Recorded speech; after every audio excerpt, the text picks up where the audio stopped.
Good afternoon, everyone. Welcome to the March monthly meetup. We're very excited today to welcome Stephanie Woodward.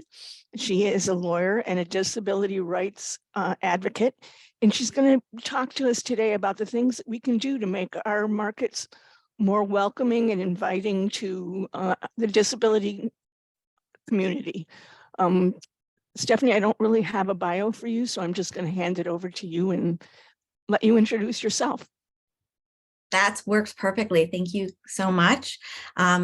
Again, I'm Stephanie Woodward. I am from Rochester, New York, greatest place on earth. Come visit.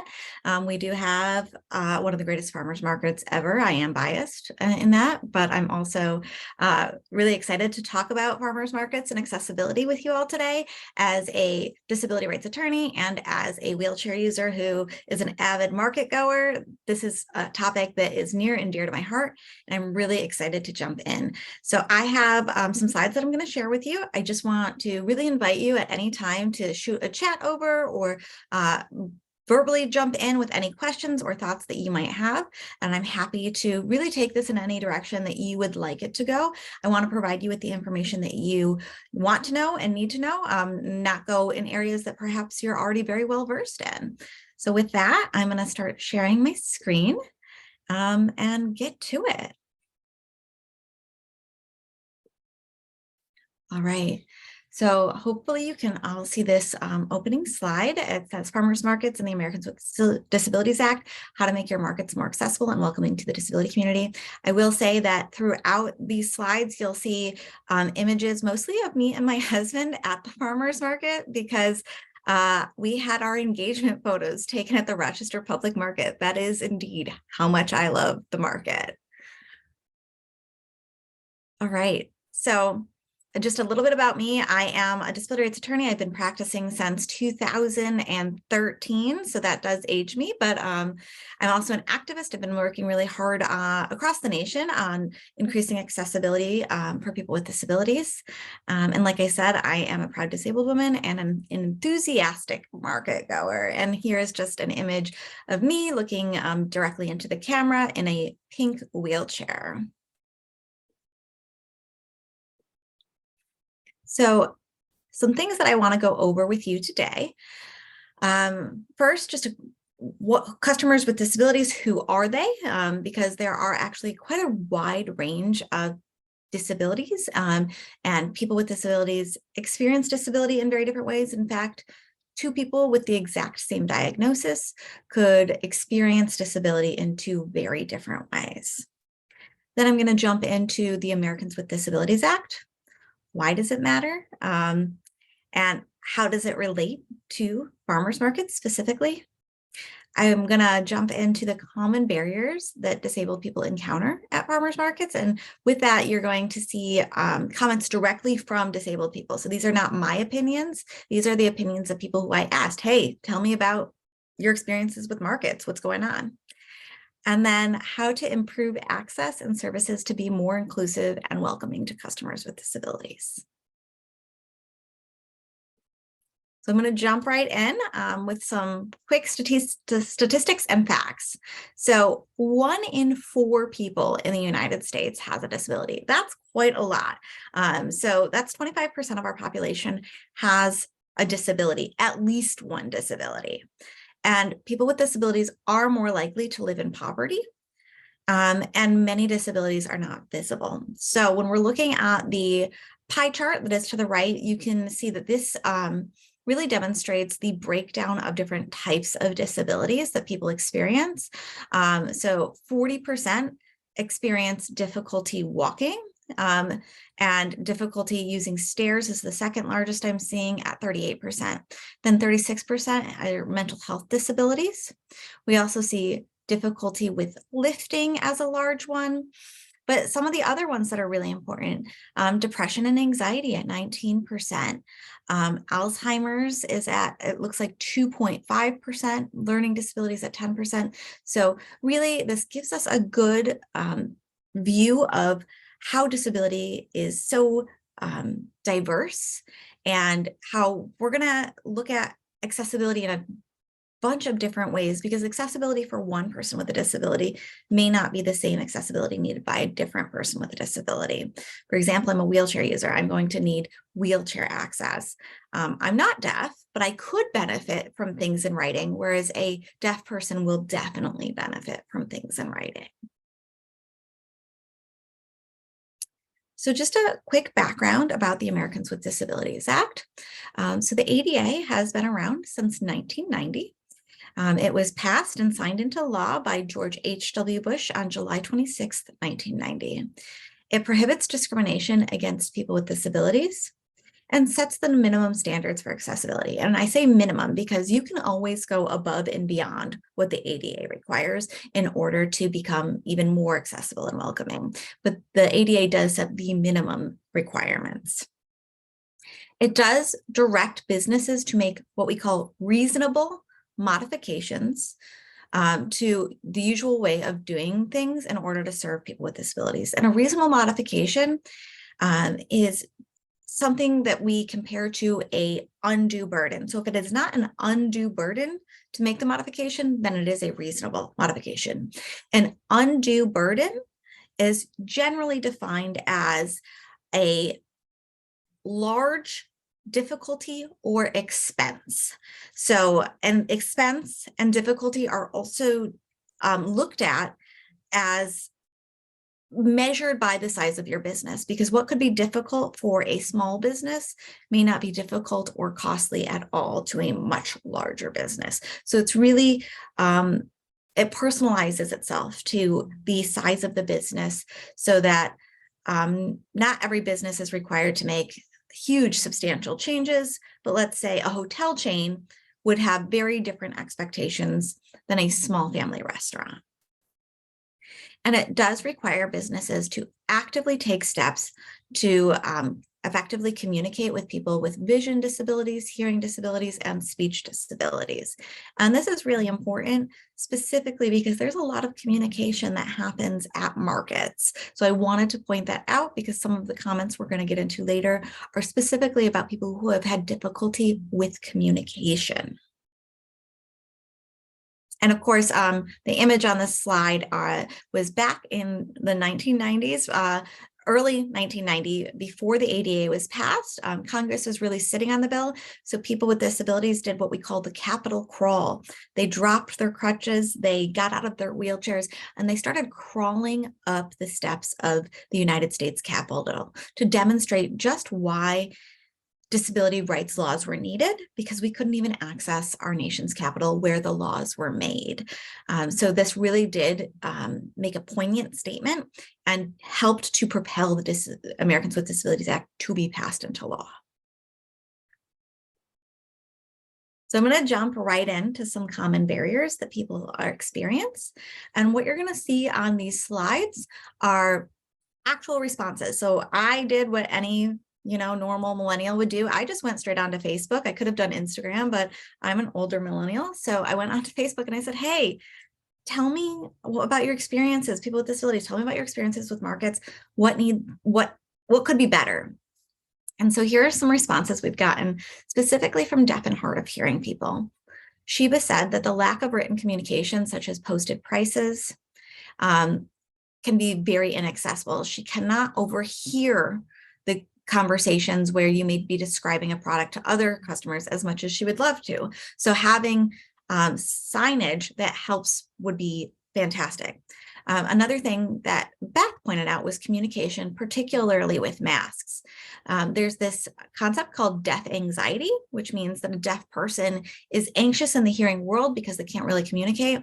And now deaf anxiety increases a great deal when going out in public. Beth also mentioned that her favorite part of markets is the awesome local fresh food. Beth followed up saying that she agreed with Erin, another person who had commented, about the loudness of the crowd. Beth uses an app that many deaf people use. It's called My Live Transcribe. My Live Transcribe is an app that you would put on your phone, and you really just hold it up to the person who's talking, and it types out what they're saying, almost like a speech to text. So if you were having a conversation with Beth as a deaf person, she would hold up her phone as you were speaking, and the text would appear to allow her to know what you're saying.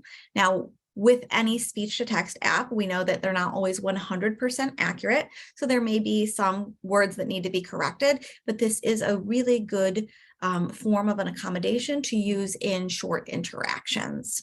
But she points out that the app doesn't work in loud environments, particularly when people are wearing masks. So she sometimes doesn't even bother to interact with people at the market selling items or ask questions.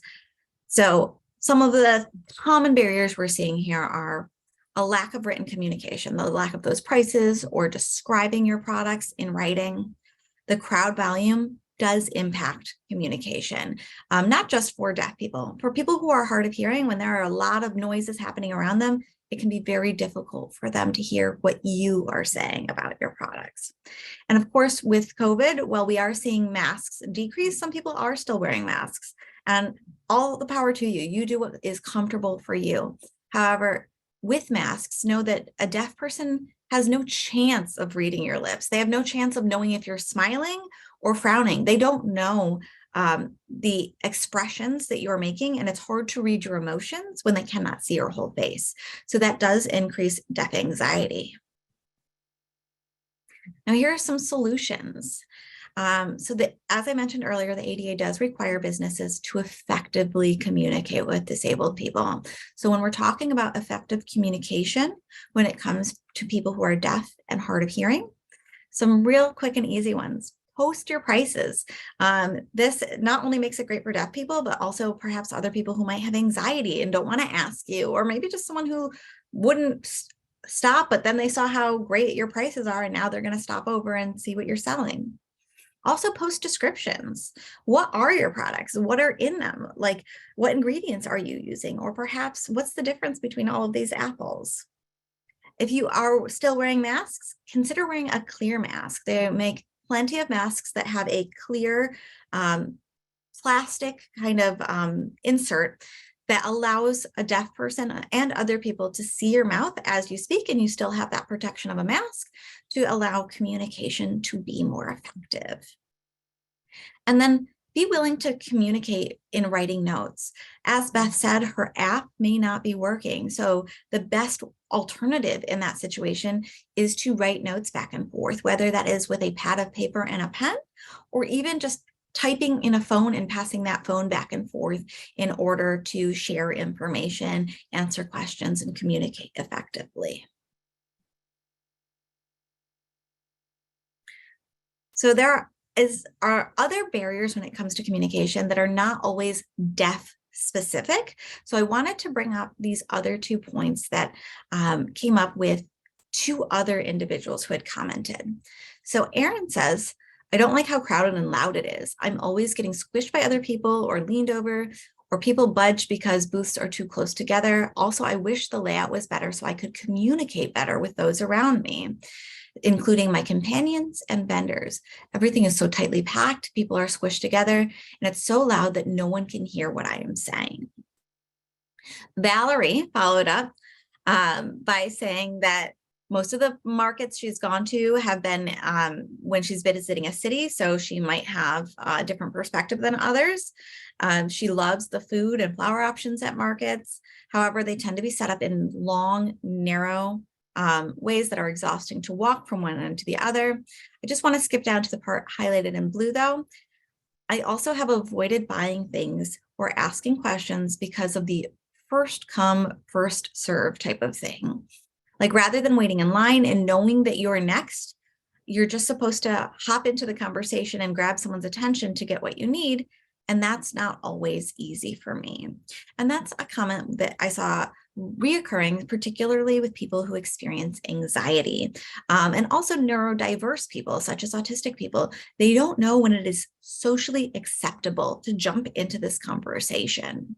So some themes that we're seeing here are that noisy crowds make it difficult for people with communication disabilities. There's anxiety regarding how and when to ask questions of vendors. And something here, height differences. height differences can impact communication. Whether it's a wheelchair user talking to someone who is standing, that distance between them with a loud crowd can make it very difficult to hear what each person is saying. Or also think about people who are little people. Little people tend to be much shorter in height. And so being able to share communication with that height distance between you can make it much more difficult to understand what the other person is saying. So let's talk about some solutions here. If possible, be willing to go to a quiet space to interact with someone. If they say they can't hear you, maybe you could go to the other edge of the table or take a step back so that there's just a little bit more volume between the two of you so that you can communicate. Lean in to hear people with speech disabilities or to accommodate height differences. And as a wheelchair user, I will tell you, lots of people ask me, should I just bend over or should I like get down on my knees? I'm not prepared for you to get down on your knees for me. That seems like very proposal-like, and I'm just not in a place where I can accept a proposal right now. I think it's a little bit weird when people get on their knees to talk to me, particularly for a short conversation. So in those short interactions, just leaning in so that you can hear me could be very helpful because I don't have the option to stand up to get closer to you. But if it is going to be a longer conversation, I will say that many wheelchair users would love if you pulled up a chair so that you're at the same height. But those are for more longer, intimate conversations, not for those brief interactions at a market. And then if you notice people seem anxious or standoffish or they don't know how to approach you, how about by approaching them and giving them the cue to talk? Some people just don't know is now okay. They don't want to be rude. They may be anxious about like interrupting you. So approaching them can help them understand that you are now giving them a cue and it is appropriate time for them to talk. Some other common barriers, we're moving away from communication right now and going back over to table setup. So some common things that we're seeing here are that oftentimes we see tables set up in grass, clay, dirt, and mud, which can be very difficult to traverse, whether you are a wheelchair user, whether you are a person who has a mobility disability, but perhaps you use crutches or a walker, perhaps you don't use any assistive devices, but you have difficulty with balance. These uneven surfaces can be really difficult to navigate. Having tables set up too close together can make it very difficult for people who use assistive devices to get through, such as wheelchairs. Setting tables up on a curb where there is no curb cut. And just for clarity, a curb cut is where the curb is cut out and goes down to the road surface to allow wheelchair users or perhaps people who are using strollers to be able to get up without having to jump that curb. And then setting up in accessible parking spaces is something that we've seen all too often. And so I just want to read through some of these things that people have shared. So Eric says, many of the ones that I have been to have some sort of grass component or have curb cuts blocked. I've even seen a few that let vendors set up in the accessible parking. So that can be really frustrating for people who need that accessible parking and need that access in order to be a part of the market and enjoy that vibrant atmosphere. If the accessible parking has been taken by vendors and then they can't get close enough, so then it's in grass or the curb cuts are blocking it, that can be a complete deterrent. Tammy also said being set up on a curb or in the grass or on a hill are my biggest pet peeves. Also when the tables and displays are too close together. Another person said many people have too many people, dogs and babies, and there's not enough for me to wheel safely. So he feels like he cannot navigate through those tight spaces in those crowd. Amanda shared that when there is no sidewalk at all and your tires get stuck in the clay or dirt over and over again. And so wheelchair users can really struggle getting through grass and clay and mud. We really do quite literally get stuck in the mud. And then Carol says, set up a booth in the only van accessible space so I can't get out of the van to join in on the fun. So we're seeing that as a more recurring comment that I received, that there are too many things, too many vendors perhaps set up in accessible parking spaces. So that's just something to really be aware of, is to leave the accessible parking for the people who need the accessible parking. So we talked about some solutions already, and here's just a few more. Think about where your market is. Is it possible to have it along a sidewalk or a paved path to allow people who have mobility related disabilities to still be a part of this market environment and to really enjoy a day at the market and experience everything like everyone else does? Provide space between tables for movement, and think about the crowds that you're working with. Movement does not just mean for wheelchair users or people with mobility disabilities, but also all of the other market goers that are going around them. It is hard to weave in and out between people as a wheelchair user. I know that all I can see is about what I call butt height. So I can only see the person's butt in front of me, particularly in a crowd. I don't know when I can go around them if there's not enough space. Don't set up on curbs.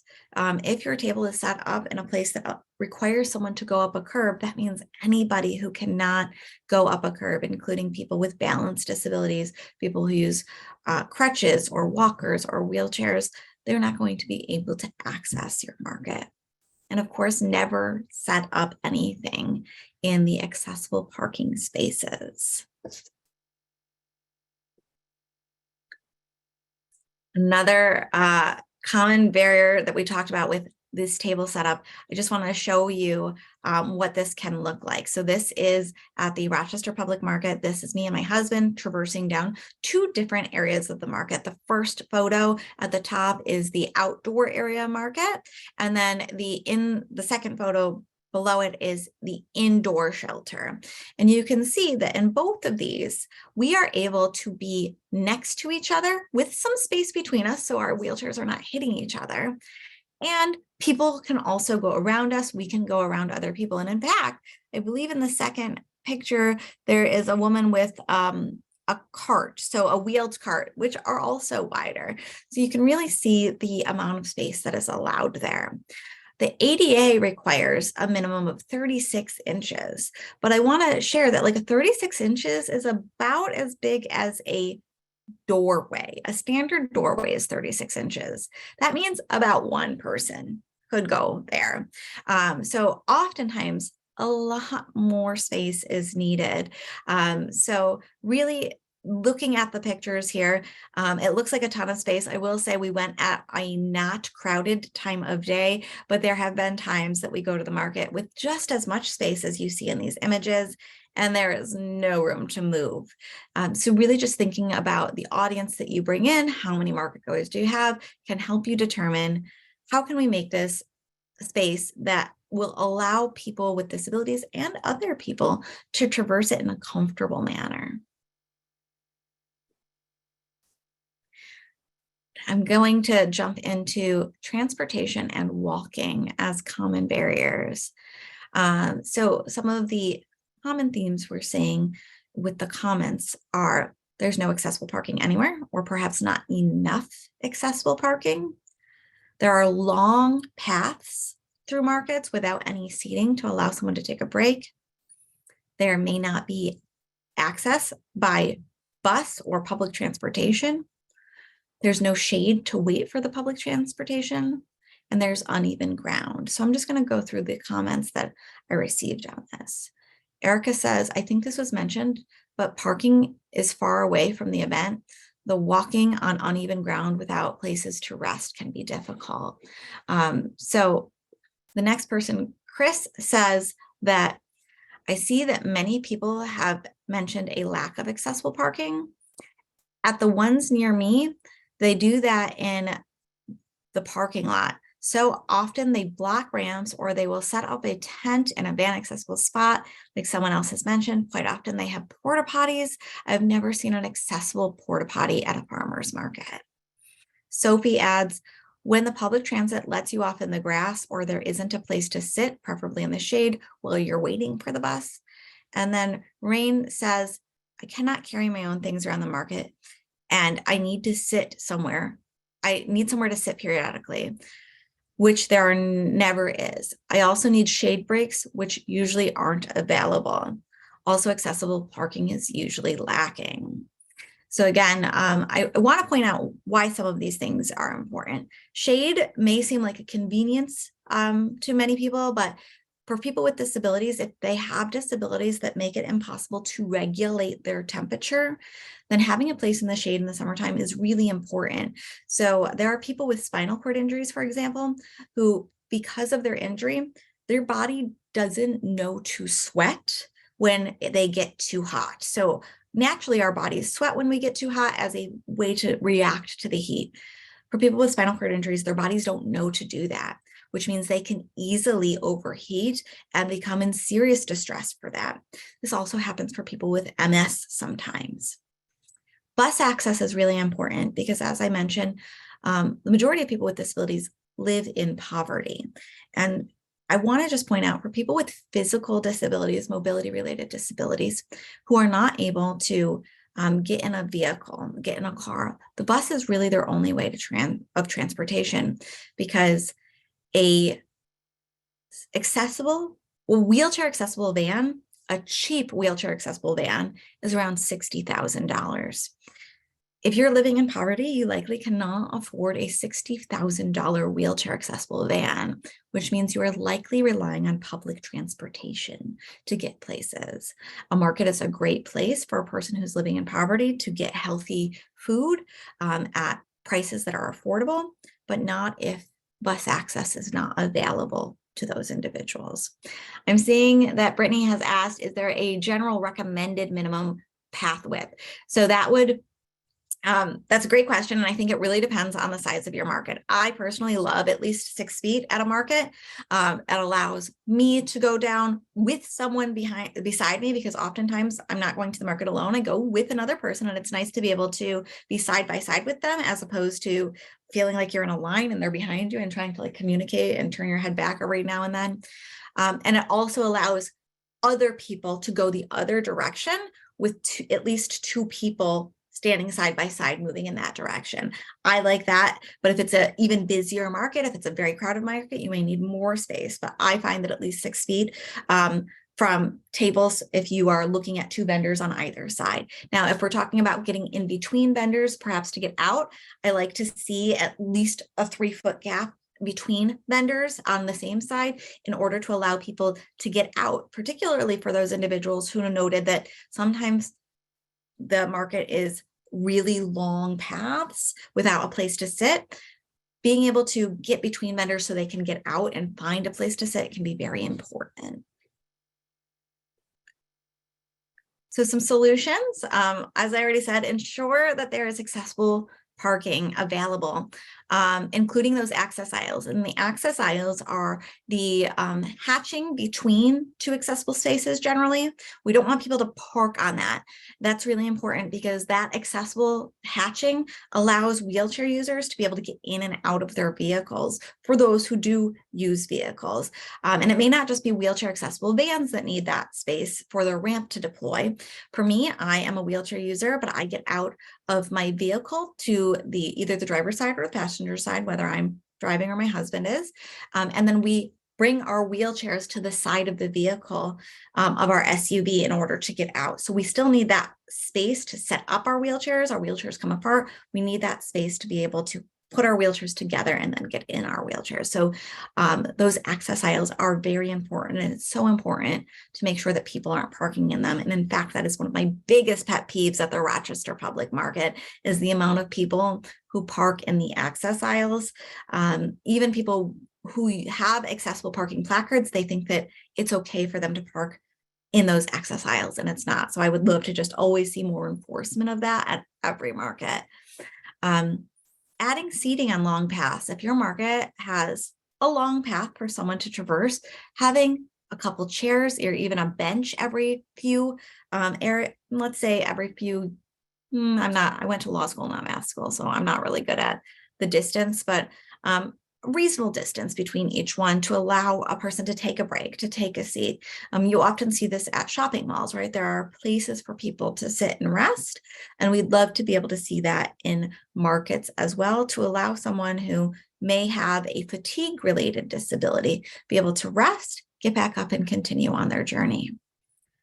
Have your market near public transportation. If you are not currently on a bus route, is it possible to relocate to be on a bus route so that people who rely on public transportation can also enjoy your market? Provide shaded areas.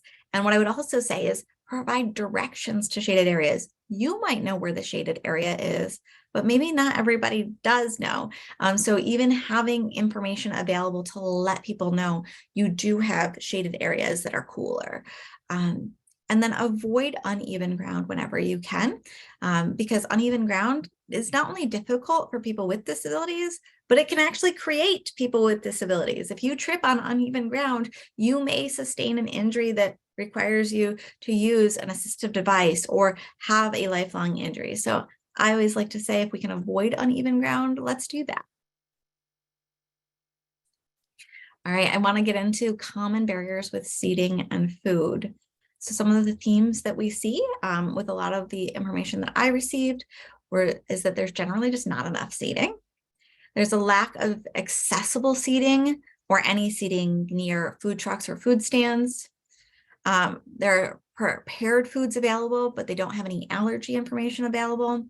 And then there are no straws or utensils. And we're going to get into that in a second, but I just want to read some of the comments that we've seen. So one thing that Valerie said, you saw this comment on a previous slide where we talked about anxiety of approaching a vendor, but the part I want to point out here is in the blue highlighting. It says long, they tend to be set up very long and narrow, and it's exhausting to walk from one end to the other, and there's not general seats.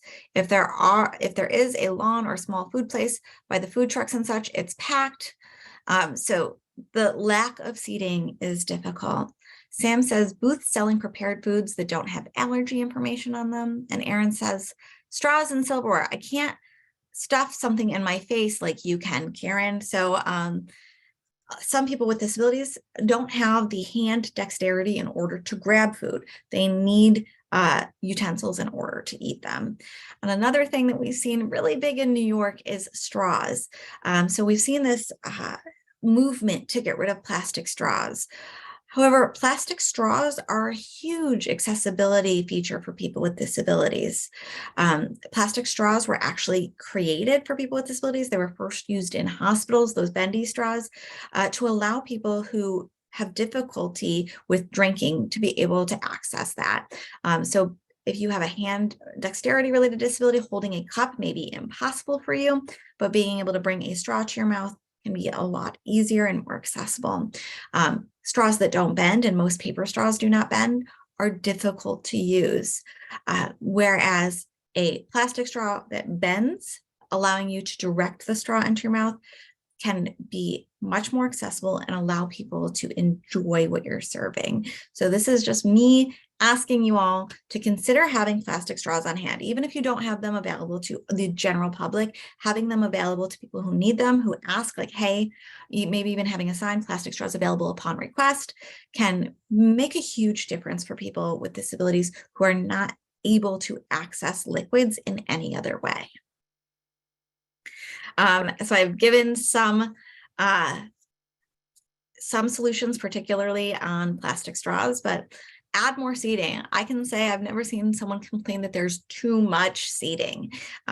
People like being able to take a rest, and ensure your seating is accessible. And I say that because here's an image of me and my husband. We are eating, I believe, at Scott's, which makes delicious egg sandwiches. However, the only seating that they had available were bar height seats. So you can see that my husband had to get out of his wheelchair, which is behind the stool, in order for him to get up onto the stool, which is a fine solution for him because he is able to do that. I will say by and far, more than 50% of wheelchair users are not physically capable of first transferring out of their wheelchair, but second, being able to sit on a surface that is much higher than their wheelchair. My husband is an anomaly in that way, that he can do that. He's got great upper body strength because he is a former Paralympian. I would imagine that someday he won't be able to do that, as he has now moved into my lifestyle of eating pizza and chips all of the time, as opposed to working out and eating healthy. So some point in his life, he's not going to be able to get onto that stool. But by and large, so many people with mobility disabilities are not able to sit at bar height tables. So having lower seating available can really make it more accessible. Providing allergy information can be so important for a lot of different reasons, whether it might cause them mild discomfort if they are allergic, or it could go into full anaphylaxis. So allergy information can be the difference of why someone does or does not purchase an item that you have. And I think I've already stressed this enough, provide those plastic straws and eating utensils. Just because you don't think that what you have is traditionally eaten with utensils does not mean that some people with disabilities don't need those utensils in order to enjoy it. I'm going to get into bathrooms. So some common barriers. 1, no bathrooms. 2, inaccessible bathrooms. And 3, gross bathrooms. So we saw in a different slide earlier, someone said that sometimes there's only porta potties, but there's never the accessible porta potty. We definitely are wanting to see any time that you provide restrooms, you should provide an accessible restroom as well. In fact, I am a big person that says like anyone can use an accessible restroom. So having more than one accessible restroom is never a bad thing, because there are plenty of people with disabilities who cannot use the smaller stalls, but people with and without disabilities can all use the larger stalls. So whether we're talking about a stall that has plumbing or a porta potty, having accessible options is important. And having bathrooms is important in general. People, whether or not they have disabilities, will come across the need to use the bathroom. They shouldn't have to leave the market in order to be able to relieve themselves. And growth bathrooms is really important. I say this because so many people have a habit of using the accessible stall as what I can only describe as the pooping stall. I don't know why, but people tend to really like to use the accessible stall to poop. And I know because I am the person who is waiting for the accessible stall for ridiculously long periods of time while someone is in there, they're either doing a full yoga routine or they are pooping. And by the time I get in there, it is disgusting. And one thing that people don't always think to clean are those grab bars. So lots of people will clean the floors, clean the toilets, clean the sinks, but the grab bars that are next to the toilet are the things that wheelchair users and people with other mobility related disabilities use quite a bit in order to be able to get up and down. If that grab bar is not clean, that means that it is sticky, it is gross. You don't want to know why it is that way, but far too many bathrooms have really gross grab bars, which makes it impossible for people with disabilities to use it for its intended purpose, which is to assist them with getting on and off that toilet. So the solutions here are to provide accessible bathrooms, and let's make sure that they're clean. Another common barrier is about service animals, whether it's a market that does not allow service animals, which is illegal, or allowing animals that are not service animals, which then can interfere with true service animals. So Melissa says people passing off their pets as a service dog and then not minding them, and they interfere with my service dog. And that is really critical, because people with disabilities who truly need a service animal can not benefit from the services that their animal is able to provide if people with fake service animals are not controlling their animal, and that animal then interferes with what the service animal is doing. So some common solutions for these barriers. One is to only allow real service animals. And I'm going to get into what a real service animal is in the next slide, but really ensuring that you're only allowing service animals. Or if you generally allow animals, if you allow anyone to bring their pet, wonderful. Require that the animals must be well behaved. That would help with any animal that could interfere with a real service animal. It's oftentimes because the other animal is not well behaved. It tries to approach the dog. It barks at the dog. It can be aggressive towards the service animal. A true service animal is not going to do those things, but can be very distracted if another animal does it to them. So I'm just going to go quickly over what is a service animal. Service animals are by and large dogs. They are not any other animal. There are very few exceptions where they are small horses. I will tell you, I have been practicing disability rights law for about 10 years now. I have not seen a small horse in person. I have seen a picture of a miniature pony performing as a service animal, and I believe that picture was taken in Kansas. But I have not seen one in New York yet. So I don't think that they're all that common to come by.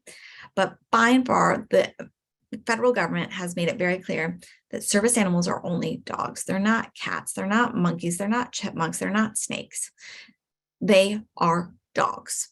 And the dogs are trained to perform specific tasks to assist a person with a disability. They are not emotional support animals. So a service animal is different from an emotional support animal. Emotional support animals can be cats, they can be monkeys, they can be snakes, they can be chickens. An emotional support animal is an animal that provides emotional relief to a person with a disability, such as a person with anxiety or depression, and they have some of those symptoms alleviated by being with their animal. That is different than a service animal, because a service animal is trained to perform specific tasks for a person with a disability in relation to their disability. So, for example, I'm sure you are already aware of dogs, seeing eye dogs, dogs that help a blind person traverse an area to be able to see their environment. That is a specific task that dog is trained to perform. There are dogs that are hearing dogs that deaf people have. The dog is trained to hear things and alert the person if they hear emergency sirens or other things that the deaf person needs to be aware of. There are service animals that can assist a person in a wheelchair by picking up items or opening doors. There's a service animal. I once represented a man with PTSD because of his time serving in Iraq.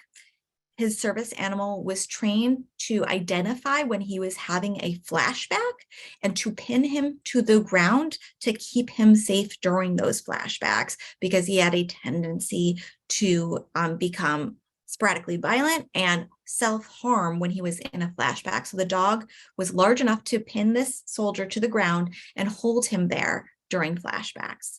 So those are specific tasks that the dogs are trained to do.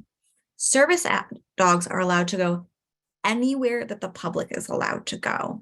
So this really came up in a case of a brewery. A brewery allowed humans to go for like backstage tours, if you will, to see how the beer was made. But when a person with a service dog came in, they said, you can't have your dog come. You can only have humans here because it's unhygienic. The courts have found if it's that unhygienic, then humans shouldn't be allowed in there as well. We're not asking for every pet to be allowed in there, just the service dog that is assisting the individual. So that case really laid the foundation that if the human is allowed there, then the dog is allowed there as well. If the public is allowed, then the dog is allowed. So this is also very clear in hospitals. Your service dog can accompany you into the hospital, but they cannot accompany you to the surgery room because the public is not allowed in that place. That is a sterile environment.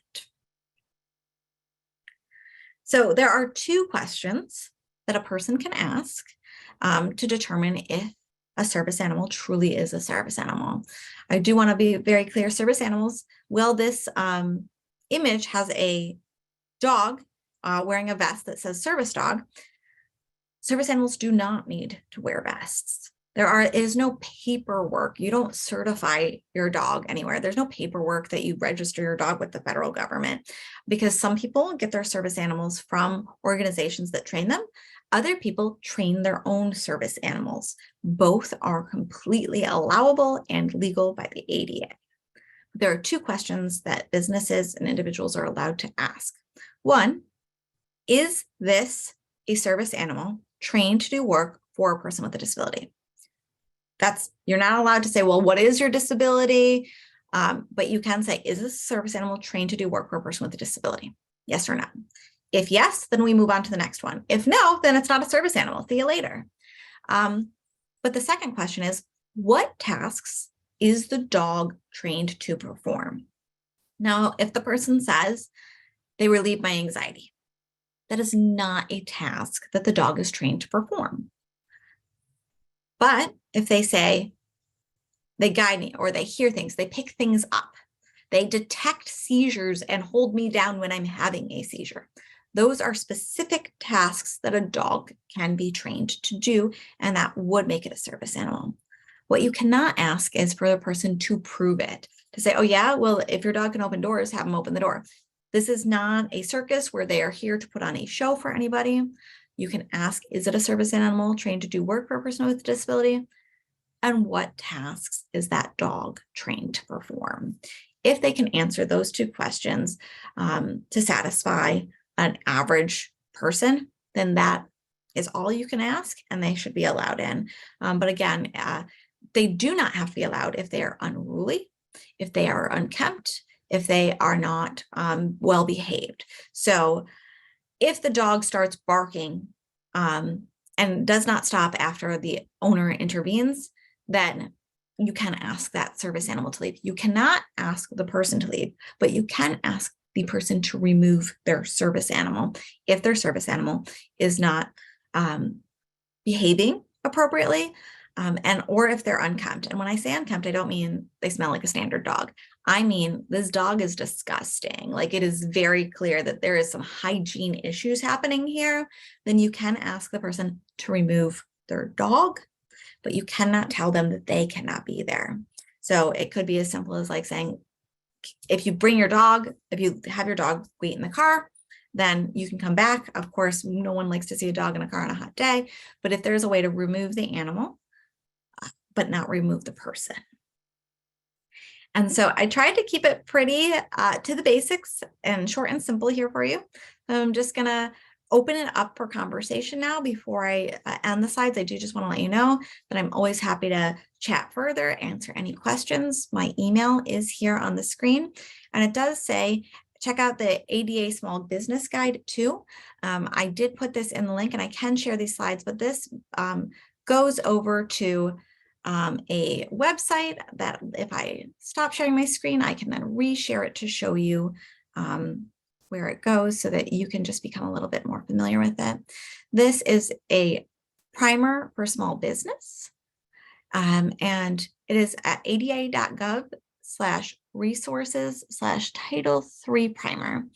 And I can put this also in the chat. This is a great way for small businesses to learn about compliance and about the requirements. I love that they include cartoons to really demonstrate different requirements and show how you can create accessibility. So with that, I'm going to stop sharing. I'm going to pop this link into the chat for you all. And I would love to take some time to talk with you, answer any questions that you have. And if I can't answer them, then I will find an answer and get back to you. So if anyone would like to unmute themselves and ask questions, this is a great time to get your questions answered. And as you can tell, Stephanie has a huge amount of information to share with us. So I'm seeing that Brittany's asking, are you aware of overall market-like minimums for undue burden, or will larger markets be required to up their threshold of undue burden? And if so, how are minimums decided? Excellent question. So each market would have its own standard of undue burden, because what is an undue difficulty or expense for one market is very different than another market. If a market is funded by a municipality and we're looking at the municipality's budget, that budget is going to be a lot larger than a market that perhaps comes together as a group of individuals that is not sponsored by a municipality. So we're really looking at, when we're looking at undue burden, we're looking at the budget, and we're not looking at the budget of just that one specific market. Let's say for the city of Rochester's public market, it is very much working in unison with the city of Rochester. So we're not going to look at the market's budget. We're going to look at the city's overall budget. Now, what are we asking for? I can tell you that I want to say back in 2018, they had some work done at the market, and suddenly there was curbs where there had not been curbs before. The city of Rochester recognized that that was an issue, called me immediately because they knew I was an avid market goer, and said, we know that there's curbs where they're not supposed to be. We're getting them removed immediately. We're so sorry. The construction person messed this up. So that's something that was clearly not an undue burden for them. They were able to address it and make it more accessible. So we're looking at what would be an undue expense, and we're looking at a full budget for that. And also, is it an undue difficulty? Are we asking you all to move your market from where it currently is to go 10 miles south so that it could be on a bus line? Is it unduly difficult for you to be able to make that move? Or is that 10 miles still very much within the realm of the people that go to the market? And that answer could be very different based on the locality. So when we're talking about reasonable accommodations, all of them will need to be allowed unless it's an undue burden. And undue burden is really going to depend on the specific market and also on the specific reasonable accommodation that is being requested. If I'm requesting that your market have an accessible porta potty and you already have 3 porta potties, but none of them are accessible, then it's going to be seen pretty reasonable by the courts that you have a accessible porta potty. And what I will say is the Department of Justice has come out and said that across the board, no matter how big your business is, if the accommodation would cost $500 or less, then by and large, it's going to be considered a reasonable accommodation. And that is where we got what we call the one-step standard, where many businesses have one step to enter. Removing that one step or creating a ramp for that one step often costs far less than $500. So by and large, one-step entrances are reasonable to remove and would not be an undue burden. So that's an example that we have of what is reasonable and unreasonable. Well, I'll ask a question. Many of our markets are in parking lots and along the streets, and there isn't any shade available. What do you suggest they do to provide shade for people that have that need? Great question. A great way to provide shade is to just get those tents that perhaps only some have the 3 sides and then you can enter in, or you could just leave them without any sides so that you just have that top shade.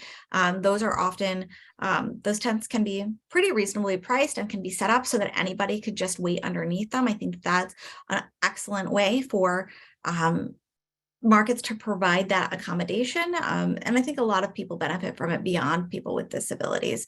But we've seen other markets just pop up those tents and allow people to use them for shade, and then they leave whenever they no longer need the shade, or perhaps when the bus comes. Okay, and Brittany has a question in the chat. Are there requirements by the ADA to provide services for blind, deaf, or hard of hearing customers? And if not, do you have suggestions or resources for that? Yeah, so there are requirements within the ADA, not just for these specific disabilities, but so it often does not go in disability by disability, but there are specific accommodations that are listed out within the regulations of the ADA. For example, for people who are deaf or hard of hearing, effective communication is required, and that is defined based on the circumstance. If I am ordering a quick meal from you and I write it down and you can read it, then you can't deny my order just because I'm not verbally saying it to you. You have to allow me to write that order down and pass that note back and forth, perhaps write down how much it costs so that I can then give you the money. But that is a short, brief interaction. Whereas if I was coming to you to plan out the logistics of my wedding because I want you to be a vendor, then you would be required to provide an interpreter, because there's no amount of passing those notes back and forth that would provide effective communication for that specific circumstance.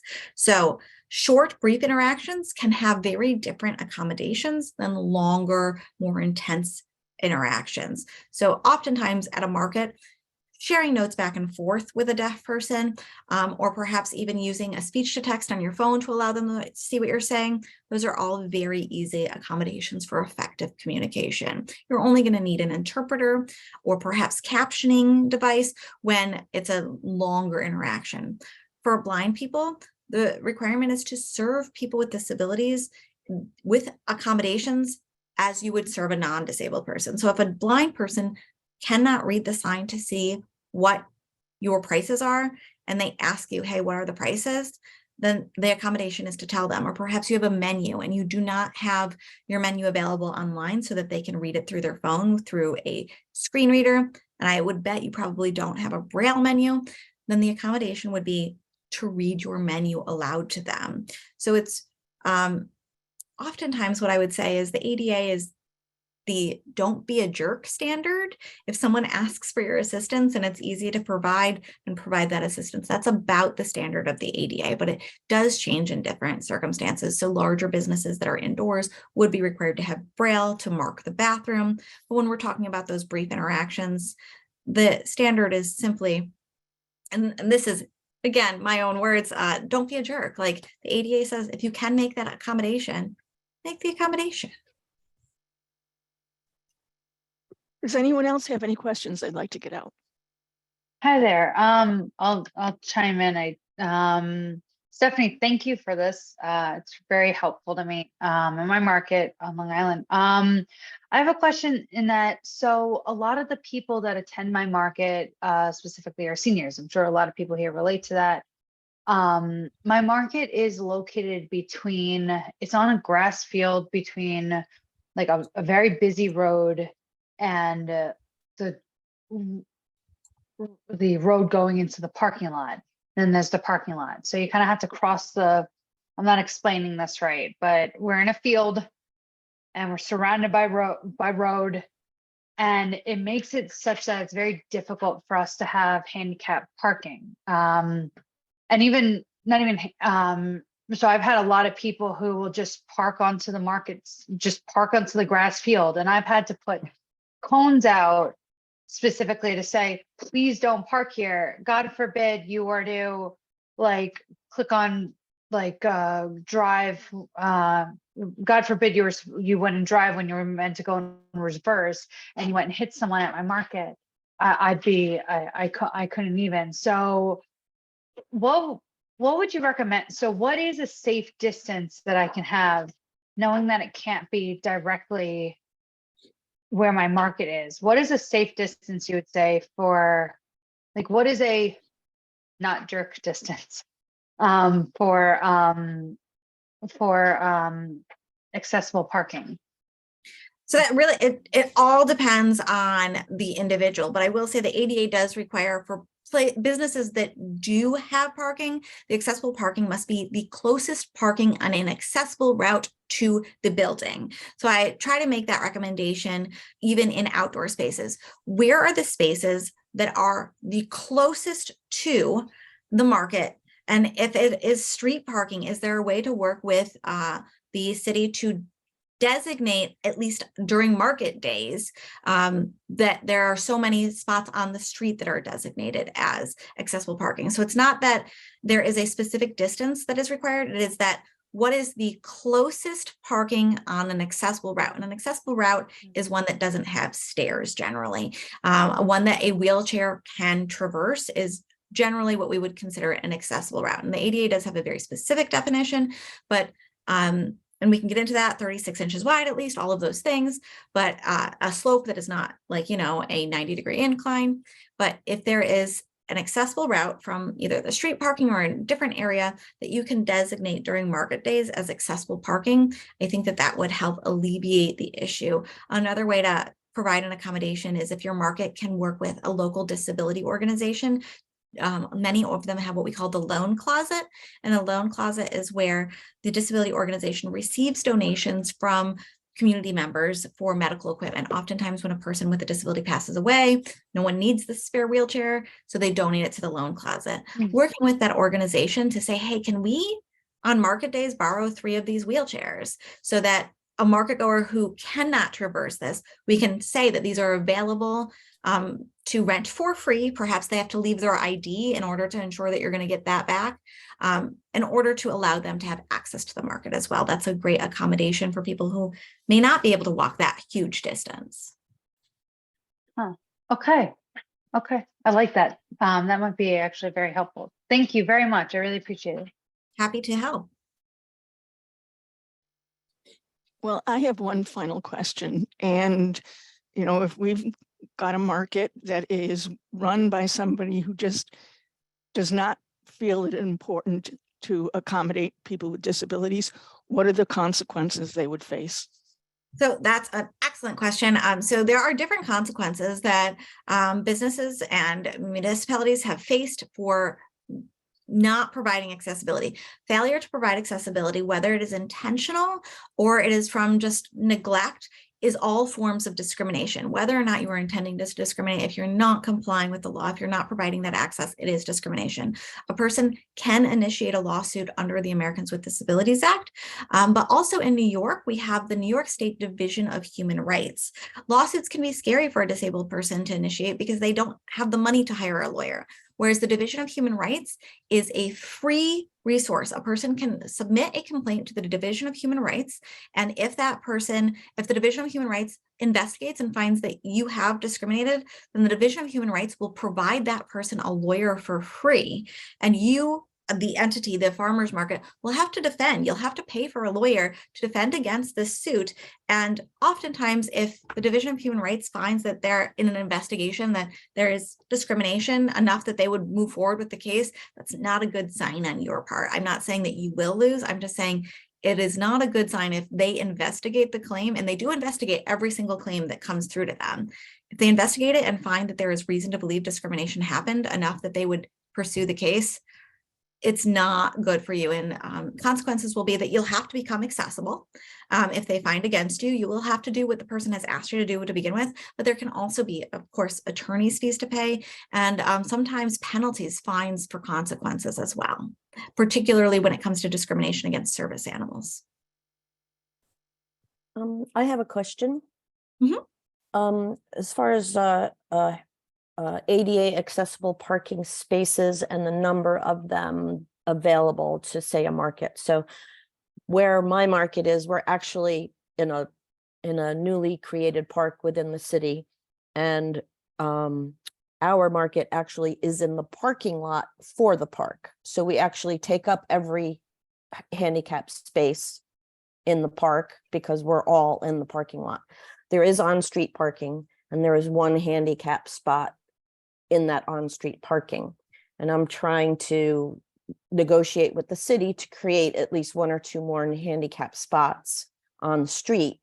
I guess when they made this development, they did it to whatever the code was, and they just had that one on-street spot because they had, I think, two or three in the parking lot.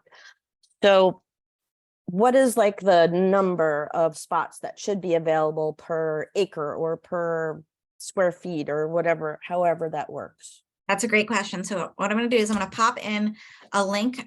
This is at ada.gov. It has resources, and these are guidance materials for a whole bunch of different issues. But if you click on the very first one, it's about restriping parking spaces for parking lots.